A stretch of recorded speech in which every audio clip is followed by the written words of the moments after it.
All right, here we go. Last video. We left off on number 13.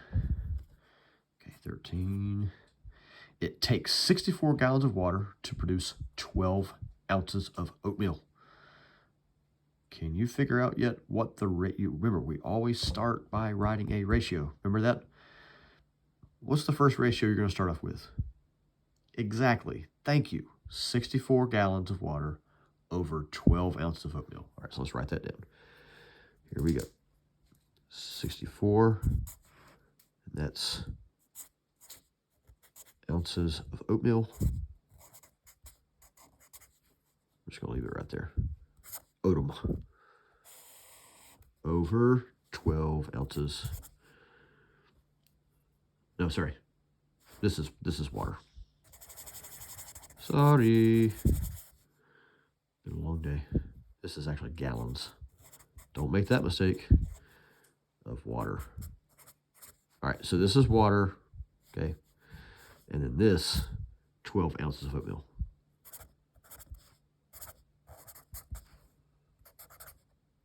Okay.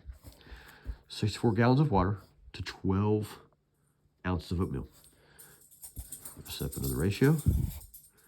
All right. How many gallons of water is needed to produce 25 ounces of oatmeal? Look what they're giving us. 25 ounces of oatmeal. Where do you think that 25 should go? Yes, in the denominator to match up with ounces of oatmeal on this side.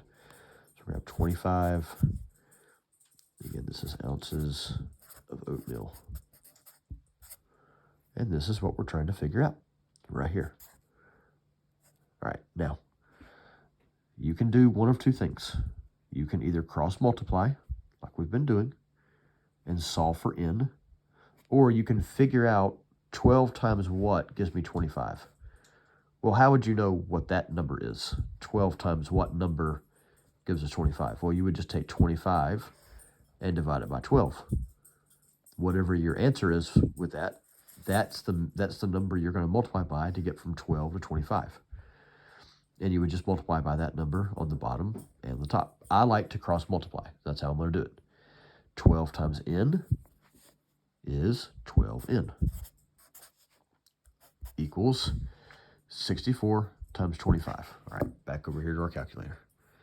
What is 64? So 64 times 25. 1,600.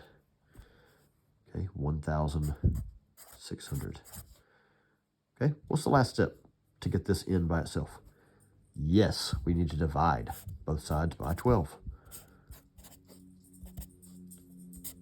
12 is going to cancel. Leaves my n by itself. And then 1,600 divided by 12 gives us 133.333333333333333333333333333333333333333333333333333333333333333333333333333333333333333333333333333333333333333333333333333333333333333333333333333333333333333333333333333333333333333333333333333333333333333333333333333333333 repeating. Or if you just put 133.3, that's good. And that is our answer. N, it would take 133.3 gallons of water to make 25 ounces of oatmeal. Seems kind of like a lot of water. Anyway, for this problem, that's the answer. Okay, next, number 14. Guys, here, Captain. My little bud, Captain Dead here. All right. The graph below shows the proportional relationship, we're on number 14 on your study guide, between the number of hours Olivia works, X, and the amount of money she earns, Y. Okay, so they give us this point right here, 3:15. 3 is our X, 15 is our Y. Okay? So I think I forgot to write it on here, but it tells us right here. Captain, can you get that toy away from him, please? Okay. So it tells us that the number of hours is X. So here's the number of hours, and this is how much money she earns. So this tells us that Olivia earns $3 for working 15 hours. Since the constant of proportionality is Well, how do we find our constant? We take our y, divide by our x. What's 15 divided by 3? 5. Okay, so that's number 14. If you need to hear that again, just hit rewind and watch it one more time. All right, scale factor. We did this yesterday. All right, by what scale factor could square ABCD be reduced to create a similar square EFGH? Okay, so this is our, sorry for the shaking there. This is our original, and we're doing a reduction down to the smaller one, and we want it to be proportional. All right, now look, they give us a measurement for each one. We have 8 on the original and 4 in the scale copy over here. So remember,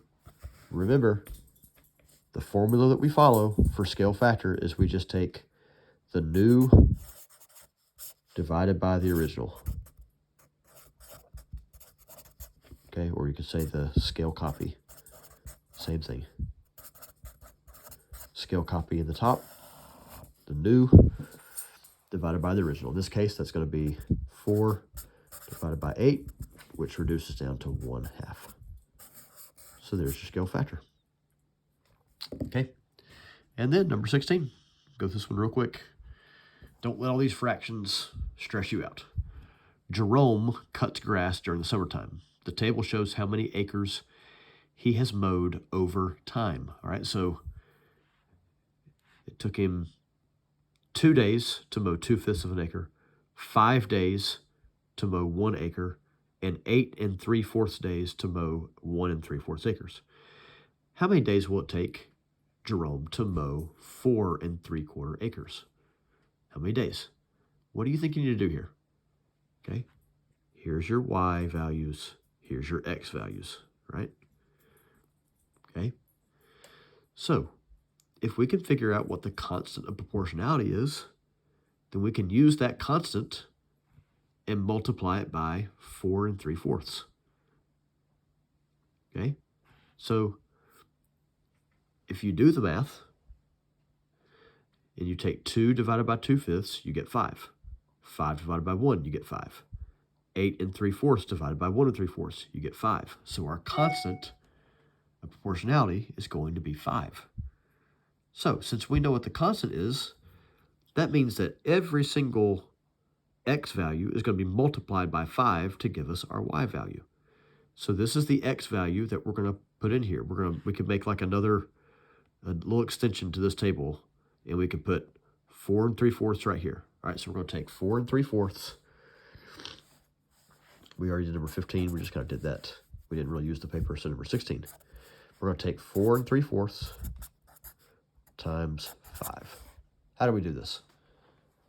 Yes, remember, make this into an improper fraction. That's 4 times 4 is 16, plus 3 is 19, so 19 over 4 times 5 over 1, okay? 19 over 4 times 5 over 1. What's 19? I'm going to use the calculator. I'm lazy right now.